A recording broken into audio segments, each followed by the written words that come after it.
Welcome back to another episode of Behind the Burger. I'm Caroline Romo, and I am here with the folks from USA Beef Packing and New Mexico's Best, Joe Madrid and Nayely Madrid. Thank you guys so much for hosting me, for letting me see your place, and for agreeing to be on the podcast. Thank you for having us. We're so excited. Thank you for coming. Thank you. Yeah, absolutely. Well, will you guys start off and just kind of introduce yourselves and then talk about the business? But first, tell me about yourself, Joe. Well, my name is Joe Madrid. I'm the owner of USA Beef Packing. We started the business about 10 years ago, but it all really started back when my father was still alive. He used to work for a major company, which was called Wilsey Foods, and then moved from California to El Paso and worked for John Morrell, which is Peyton Meats.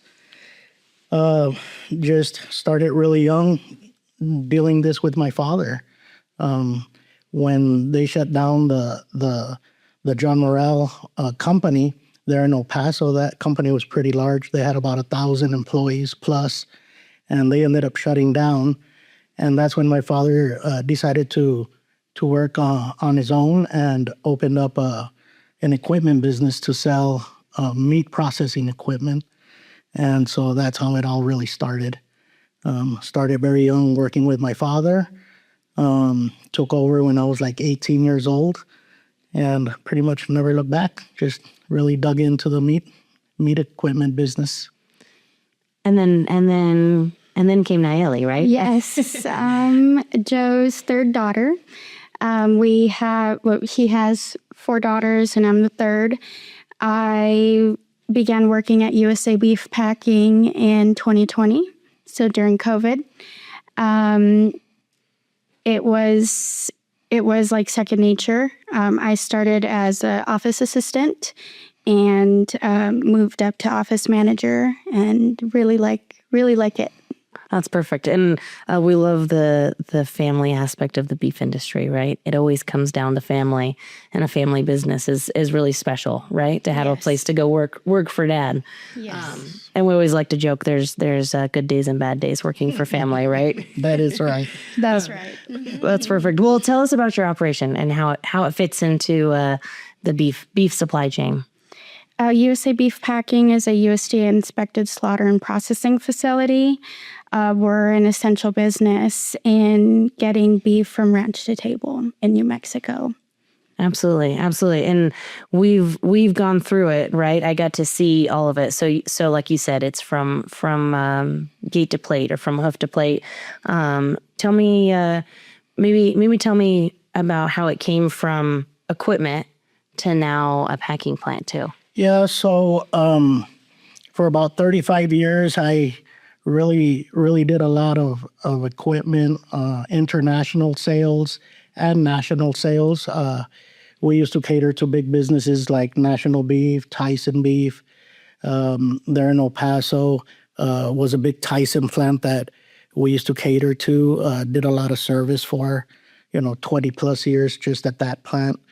In total, I have about over 300 plants that I've probably done business with in one way or another, from all the way from equipment service to consultation, a lot of consulting, just got a lot of experience out of that. And up to about 10 years ago, a lot of traveling back then that I was kind of tired of traveling so much. So really didn't get to see the girls grow up, just working a lot. And I told my wife, you know what, there's a little plant in Roswell that's for sale. And I said, I'm planning to maybe, start trying to do something for ourselves. And we've always helped other companies grow. I said, maybe we can try it out and try our own thing. And so 10 years later, here we are, still trying to make it happen.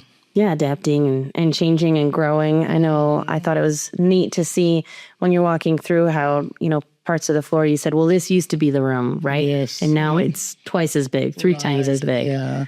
Yeah. Every time you knock an animal, like slaughter an animal, there's 100 different things you can do. It's just, and that's where it takes you just to different avenues and different kinds of businesses that you never even think you're going to end up doing, and then a year or two later, you're actually doing it, Now we're in like pet food and to, cooked foods. It just really, there's a lot. Yeah, absolutely. It's interesting to learn how much there is to that, right? You're a processor and all of these other avenues of how to get the product on a plate, right? That's correct. Yeah. What role does a packing plant play in getting New Mexico beef from producers to consumers? At USA Beef Packing, we offer multiple services. One of our biggest programs is ranch to institutional markets through the New Mexico Grown program. So we're a New Mexico Grown approved supplier, and we source directly from the rancher or sale barns to provide meat to senior centers, school districts, and food banks. Another service we offer is custom processing for individual owners of cattle. And we do co-packing and private labeling. That's mostly for small businesses that want to go out to market with their own products. And we also do international exporting to Mexico and China, which has recently been a big project for us. Well, and it's important to remember that the beef industry or the beef supply chain goes international, right? When we get to enjoy New Mexico beef, we get to enjoy American beef here, but it's also sometimes a specialty in other countries, and people are really craving that. 100%. Yeah. Yes. And it's really interesting. The quality that USA has to offer, New Mexico, along with the rest of the country, is a very high quality. Yeah. So that's absolutely very desired. Yeah, we work with the U.S. Meat Export Federation sometimes, and they always present to us what their areas of focus are. And there's even a small country in Africa that has a couple really fine dining restaurants for USA prime beef. Mm-hmm. And it's really important for people to get their American beef in this country in Africa. And it's really neat to see the work they do there. But yeah, we know we love American beef. We know we love prime beef. We know all those things, but it's also known around the world. It is. Yeah. It really is. What do you think is the most rewarding part of your work? To me, the most rewarding part is really being able to work with family and, getting out there with the day-to-day operations with the employees and really, make something happen that wasn't there before. I think is very rewarding. Absolutely. And that people focus. Yes. You work with good people. It makes life fun, right? That is correct. Yeah. What about for you? The most rewarding part is the growth. I've been here for 6 years, and since then we've opened maybe 3 or 4 new product lines, and we continue opening new product lines. So that's just a lot of fun to look back and see the growth.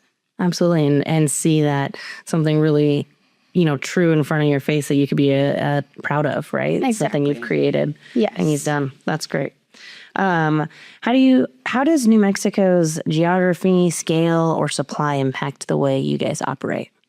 Here in New Mexico, specifically in Roswell, we're surrounded by a large amount of ranchers and dairy farmers. So we're able to supply both high quality and commercial beef. So any range of beef that the customer's looking for, we're able to supply it all locally sourced here. Oh yeah, Eastern New Mexico has a plethora of cattle, right? Mm-hmm. That works out well. And I guess since you guys, does the hot weather, does drought, does any of that ever impact you guys, or maybe it just impacts cattle numbers and your ability to source cattle? How does a drought impact you? I do think that the drought impacts us. And which is why we have to turn to value-added items and fully cooked items, just because it opens our avenues for different processing and still having something to do, even if we're not slaughtering as many head, we're still able to process into multiple different items. Yeah, absolutely. What's one of the biggest challenges you face in your operation today? Well, there's quite a bit of them. At the beginning, it was always the employee side, getting people that know the business, or you train them to do the business. It's a very skilled labor, especially, when it comes to the boning and cutting side of it. That's always been very challenging, opening the markets, looking for the niche markets, because that's what you got to find, are niche markets to survive in this kind of business. The big companies pretty much control most of it. So we try to do what they don't do. And so, we try finding those niche markets, and that's always challenging, but also very rewarding. Yeah, absolutely. Once you kind of overcome that challenge. Yeah. Do you have an answer for that too? Biggest challenges I face in the operation would probably be all the regulating entities. We just have to be ready for them whenever they show up. Sometimes we have random inspections. We have the USDA inspector. We have the FDA inspection. We have the Environmental Protection Agency. We have packers and stockyards. It's a constant now state inspection, which we're excited for. It's a good challenge. It's nothing bad, but we just have to be ready at any time for them to just show up and do an audit or do a walkthrough. And also like the bigger companies, distribution companies, where even all those certifications that my daughter's talking about, you already have, they come up with their own besides the ones that you already have. So you really have to be, it's a big challenge to try to get those contracts, because they have their own certifications as well that you have to deal with. Sometimes they're monthly, sometimes they could be twice a year, yearly, but they're always there. Absolutely. Well, and I try and use that in conversation when I'm talking to consumers. And, the goal is we have consumers kind of listening to this podcast as well, is that those challenges, those inspections that are so rigid is a way for a consumer to feel really confident in the product they're getting. Yes. Right? 100% clean. It's very tested. It's very inspected. That is correct. Right? If I can, you guys know, because every day they could show up and inspect. And you have USDA inspectors every day. They are inspecting every summer. We cannot produce not a pound of beef if the inspector's not on site. Yeah. And so to me, that's a neat way, or an interesting way to tell the story of, I believe in the safety of our food system because of the extra effort that you all have to go through, the extra cost you have to put in to, follow these regulations. And it gives me confidence, or it's a way to give us confidence that we're eating a very safe product. I understand it's a challenge, and I appreciate the efforts you guys go through to get those inspections, so that it gives us that extra level of confidence when we talk to a consumer of, these are the steps that were taken to make sure the product is safe. Exactly. And I would likely trust a lot of the system in general. I work for, the beef industry and all of that, and we have these certifications that can give us confidence, or give a consumer confidence. Absolutely. Can you walk us through how animal care, food safety, and quality are handled? Of course. So when you bring your cattle to us, me or Isabel will receive you in the front office, and that's where the traceability begins in our plant, in our system. You would fill out your order forms, and we open a lot in our system that's assigned to that date, your name, the amount of cattle you brought, all of your information goes in that lot. And so then you would go outside, you would unload your animal with an animal handler, and we have our best practices operating procedures for humane animal handling. We're a non-cattle prod facility where we only use flags or the rattle paddles. They always have food and water and bedding while they're at the facility. And then once it becomes the next day, ready for slaughter, that's when we assign each animal an identification number. And that ties directly into the lot, into our traceability system. We have an internal traceability system that tracks from start to finish the weights and the final production. And of course, every step of the way, we have trained personnel at their own station. So we have a food safety and quality control department. We have our butchers, our processors, packagers. We have the sanitation crew that comes after processing and slaughter. We have our maintenance crew. We have our shipping and receiving team. And that's all overseen by our USDA in-house inspector daily. Yeah, so a ton, right? The short answer is everything. Everything goes into making sure the animals are comfortable through the process, making sure things are safe, making sure your employees are safe. Yes. It's very detailed, so yes. I appreciate that.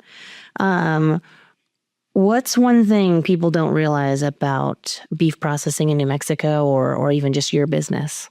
That I feel that they don't know pretty much about us is kind of like how much we've grown and the capacity we're at. Right now, we're at about 100 head a day facility, but even that is not a big number. But if you put it in perspective of really cattle and money amount and all that, it's quite a bit. I feel we're enough right now to be able to supply like the whole school lunch program throughout the state. The numbers work for that. It's 100 head doesn't sound like a lot, but it is quite a bit. And I think that's one of the perceptions sometimes that people don't know here in the state that, everybody always thinks it's, pretty much a smaller operation where you kill 10, 15, 20 head a week, when 100 head a day is quite a bit. So to fill all that in, it's, you got to be very diverse and try to work on a lot of different contracts at the same time just to try to hit the numbers. So I think that's something that I don't think most of New Mexico really realizes that, we can handle up to that capacity. Yeah, so if a producer is listening to the podcast, and you kind of explain the process, so I think I understand the answer, but I could be wrong. If a producer is listening and they have animals that need a destination, they can come to you, right? You're open for new customers. That is correct. Because you're not at capacity. 100 is your capacity. 100 a day is our capacity, correct. Okay. So as a producer, they could bring finished cattle to you. Yes. And be part of your contracts. Yes. Right now, we're running our school lunch program. That's really been very, very good for, I believe, the state and for us as well. But even at that, we're only running probably at about our 25% of our capacity. So we're, you still got to fill in. Right now, we also slaughter we do a lot of halal slaughter for California. Most of everything going for the Muslim community through California comes through us. And then we're about to, get into another bison contract, which is an AMS program, which is through the USDA. It's a government program. And, for a while we did about 4 years in a row, we did quite a bit of bison, and they're wanting us to come back and do some more for the government. So we're looking into firing that up probably in April. Yeah, and one of those contracts you mentioned too on the school lunches. So it's New Mexico grown, right? It's a state-funded initiative to get New Mexico products, whether it be beef, whether it be produce, right? New Mexico products into New Mexico schools, right? And each school can maybe apply for the grant, and then they come to someone like you and say, hey, we need to fill these orders, right? Exactly. Is that kind of the gist of it? So, yes. So tell us more about the school lunches, and maybe even go into, I think my favorite thing that you've told me about is the steak fingers, but maybe because I got to try them. But yeah, tell us more about the school lunch program, or the school kind of cafeteria programs. So about 2 years ago, we began fully cooking. And my background, or what I really like to do, is cook and bake. So this was an area that I helped a lot in product development for the stick fingers. I used a very simple recipe that doesn't have any fillers, doesn't have any preservatives. It's 100% beef with breading. And it's delicious. And it's delicious. So we're very excited about that. The schools love it. The kids love it. And it's been a brand new product that has been very successful, and we're very proud of that. Absolutely, as you should be. And so you guys are in schools throughout the state, right? Tell me, I mean, if you can kind of show the map, or picture the map. Sure. Yeah. Sure. So Gallup, Santa Fe, Albuquerque, Carlsbad, Hobbs, Las Cruces, Artesia, Roswell. And then we have a couple other small ones that I can't really remember. Oh, no worries. They're all kind of scattered out around the state. Yeah, I think that's really, really neat to see that New Mexico beef via, steak fingers and other things are in the schools. That's a really great program. I think the New Mexico Department of Ag we were talking about is who manages that, I think, or promotes it.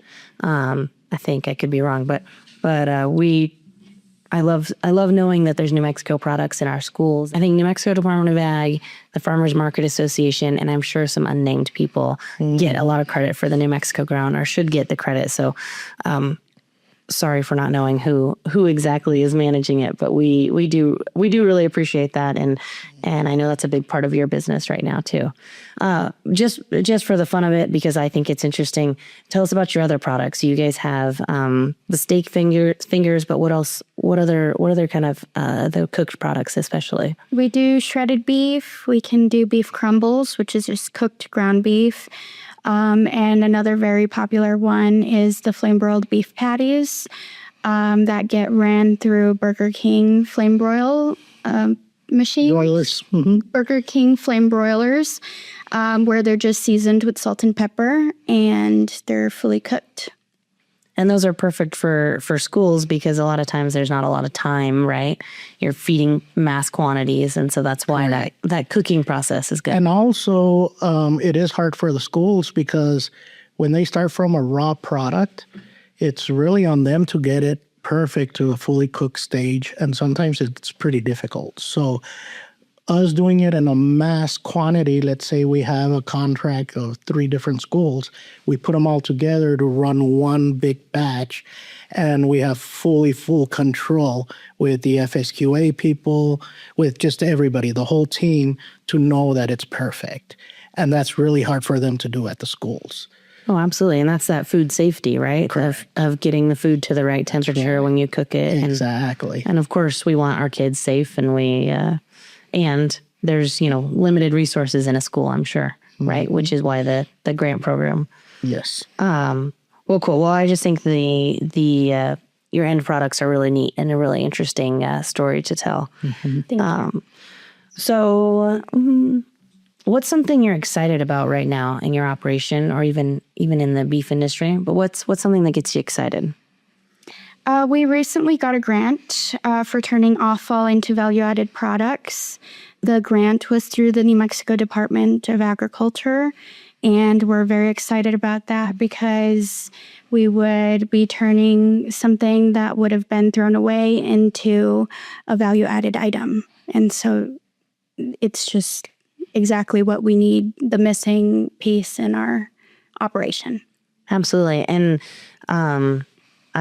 the offal is not. It's not actually spelled the way the way it sounds, right? Offal is it an acronym, or if that's the right word for it? It's basically the waste items, right? So it's things that can't go into the food system, or we don't have a spot for them unless you have further processing or whatever, right? And so that's why you're kind of working on a pet food line, right? Or pet food capabilities and other things. And so that was another grant that happened with the state legislature, right? And the New Mexico Department of Ag is organizing that. So congratulations on that. I know that was all of the processors in the state were able to were able to apply, right? Yes. Correct. Yeah, we want to thank them very much because this is really going to be a big game changer for us as well. Yeah, and previously, from what I understand, some of that stuff was just kind of going to a dump or going somewhere. That is correct. And then we're not allowed to do that anymore, right? So they're trying to find other ways. And so I think some people find ways to compost, find ways to make, like you said, those value-added products. So it's really uniquely a unique challenge for what you guys do, right? Not everybody's worried about what they do with these with their waste. Yes. I have a trash man come and get my trash, right? It's just different, right? Perfect. So do you have something that you're excited about too, besides that? The raw dog food. I would say the raw pet food. Okay. Tying into turning offal into value-added products. The raw dog food would be one of those products. And we're finding that there's a very large market for raw dog food. And so that's a perfect item that would come out of that grant. And we're also thinking of some probably cooked items as well for pet food. Okay. Like snack sticks and little items, pet treats. Yeah. So we're definitely excited of getting into that as well. I love that. That's very interesting. Our dogs don't get raw or super high quality dog food, but they do get beef. We did make sure that I work for the beef industry, so we do buy. It's got to be number one ingredient on the label. So our dogs are getting high quality protein. Very cool. What does a good day look like for you guys? A good day to me is pretty much that the goal we have for the day was actually completed. No breakdowns, equipment, personnel not showing up. Just pretty much if we put a goal and we met it, that's a very good day. Absolutely. What about for you? A good day for me is getting all the stuff done on my to-do list. Yeah, I let me know if you're able to do that, right? We have to make reasonable to-do lists for ourselves, right?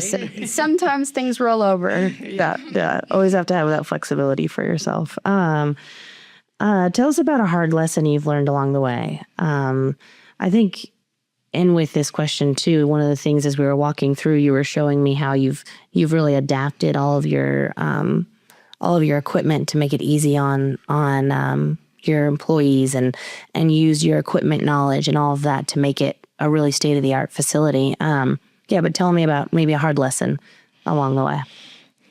To me, I think one of the hardest lessons is like an old saying of don't put all those eggs in one basket.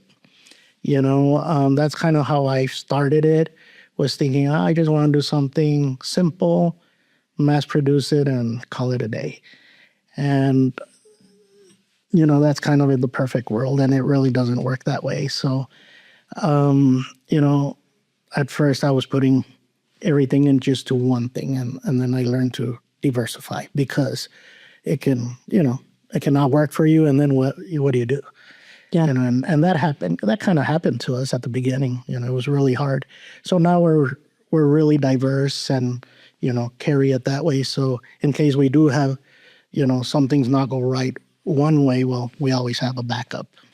Yeah, absolutely. What about you? A hard lesson I've learned along the way. Yeah, what do you think? I would say do what's hard. Like, just get the task done. Absolutely. Yeah, not be afraid of a little hard work, right? Mm-hmm. Keep and lean into the hard things sometimes. Lean into those challenges, right? Yes. That's a good lesson in any part of agriculture or life. I love that. What's the best piece of advice you've ever received? Or maybe kind of a thing. I would say this would come from my dad, is not to be complacent and to be open to new ventures. He's been the perfect example of that, moving our life from El Paso to Roswell, and it working out so well. I'm very happy to be here. It's an amazing place to be. The town is very nice. People in agriculture are very nice. They're very receiving.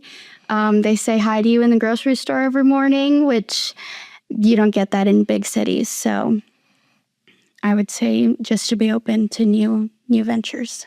Absolutely. Absolutely. What about you? What's a good advice you've followed? Well, my father's always been a really hard worker, and that's what's gotten us here. So just stay on top of it, work as hard as you can, and things should come your way. Absolutely. Again, with the hard work, it's important, right? If you want to be successful in life, it is. And then, like you said, Roswell is a really sweet community. I got tons of 2-finger waves as we're driving into town. Yes, That's my favorite. I love to get out of the big city and get the waves back, and feel that kindness and that warmth of a small community. Even though Roswell is pretty big, it still has that feel, right? That's really special. So why do you guys do what you do? What makes you keep going, keep trying new things, keep diversifying and adapting? I would say that it's in our blood. Like my dad said before, it all started with my grandpa. So it's more like a family tradition. It's important and special, right? It's what an honor to continue that tradition. Yes, definitely. Yeah. So is there anything else that you guys would like people to better understand about New Mexico beef or your role as a processing plant in New Mexico? Well, New Mexico beef comes from people that take the time to do it right. And, perfect example is here in Roswell, starting from feed from the local farmers to the ranch where they get daily care. I bet that's the dedication in that would be a lot and very hard. And then the respect and care that we treat the animals with at USA Beef Packing. Absolutely. That's absolutely what we hope consumers understand, right? Is that there's so much care involved and effort involved to bring that quality and tasty item on their plate, right? Correct. What advice would you give someone interested in working in or supporting this part of the beef industry? What advice would I give someone? That it is a tough business, but it's very rewarding. It really is. When you convert, something that's alive into just a bunch of delicious items, that's very rewarding. Absolutely. And we all have to eat, right? Yes. And so it impacts everyone what you do, right? Putting food on the plate is a really important part of our livelihood, of our life, right? Well, cool. Well, was there anything that when we said, I had to reschedule on you a couple times and we finally made it down here to Roswell, was there anything that you really wanted to make sure you say on the podcast or something that you wanted to make sure and get across? Was there anything else like that? I would say I just want everyone to know that we're here. We're in New Mexico. We're in Roswell. We're open for business. We're a phone call away. If anyone wants to take a visit, take a plant tour, we're open to that. Awesome. And you're open for business for ranchers to bring cattle. You're also open for business. You also sell beef, right? They could call you to buy beef, right? Yes. Yeah. Yes, by the case. Perfect. Absolutely by the case. So my last question, my favorite question, what's your favorite way to eat beef? You can go first. My favorite way is, I've always liked, like everybody else, I guess, the ribeyes and the T-bones and the sirloins. But I also really, really enjoy is a chuck steak. A lot of people just like throwing that in a burger. But I like, a pretty decent thick cut chuck steak with a bone in it. I just really think that's very good and flavorful. Yeah, absolutely. What's your favorite way? Growing up, my dad always made carne asadas, which are cookouts. And my favorite cut that he would use is the skirt steak. It was always a marinated skirt steak with a side of a quesadilla and some guac. Ooh, delicious. Sounds wonderful and sounds even nostalgic, right? Growing us, and you never forget that, right? Definitely. Was there anything else you wanted to add? Yeah, I mean, I really just want to really thank everybody around here in the community in Roswell. They've always been very, supportive, especially, a lot of the local ranchers, they've been really, really great on trying to support us throughout this whole way. The EDC, the local EDC here in Roswell, since day one, they've been really, really great to us with grants that have come in through the state, grants like the LEDA, the J-TIP. I just really want to thank them. Because of them, this has really helped us grow and be successful, because it's not an easy business, and everything helps. Every angle helps. The NMDA, with these grants that they've been coming out with, they're very, very, very supportive to help us really look at the growth and the angles of what we need to do to just survive sometimes, and so like these grants that they just came out with have really, really helped tremendously. Yeah, I just wanted to really thank everybody on that part. Yeah, absolutely. It's same with the state legislators. Because of them is why we have the New Mexico Grown grant and everything that they're doing with the new bills that they're trying to put out for supporting New Mexico beef. It's just been amazing support from everyone. Yeah, absolutely. And that's, we always want to thank you guys for taking the risk and doing an important job that puts local beef on plates for kids in New Mexico, for families, for everyone. And we're grateful that there's grants and things that will help you, right? Absolutely. Yeah. Because it takes a lot. And I want to thank the New Mexico Beef Council as well. Oh, this is a really good podcast what you guys are doing. We enjoy listening. We're listeners every time. Oh, good. Well, thank you. Thank you. We love it. We think it's a great thing. I think I said it on one recently, that storytelling is an age-old tradition, right? Mm-hmm. And this is just the modern version, right? Now we just put a camera in front of you and microphones in front of your face that make everybody uncomfortable, myself included. But it's just an important way to try and get the message out, because we want to be the first to tell our stories, right? Yeah. Yes. Perfect. Thank you guys so much for being on the podcast. Thank you for the important role that you play in the beef industry. Thank you for your time today and everything. But yeah, once again, thank you so much for being on the podcast. Thank you. Thank you. Behind the Burger is produced by the New Mexico Beef Council to celebrate the people and stories behind New Mexico beef. Thanks for listening. Follow the show so you never miss an episode, and connect with us on social media for more behind-the-scenes stories and updates. You can find us on Instagram, TikTok, and YouTube at NM Beef, and on Facebook at NM Beef Council. We'll see you next time, and until then, beef, it's what's for dinner.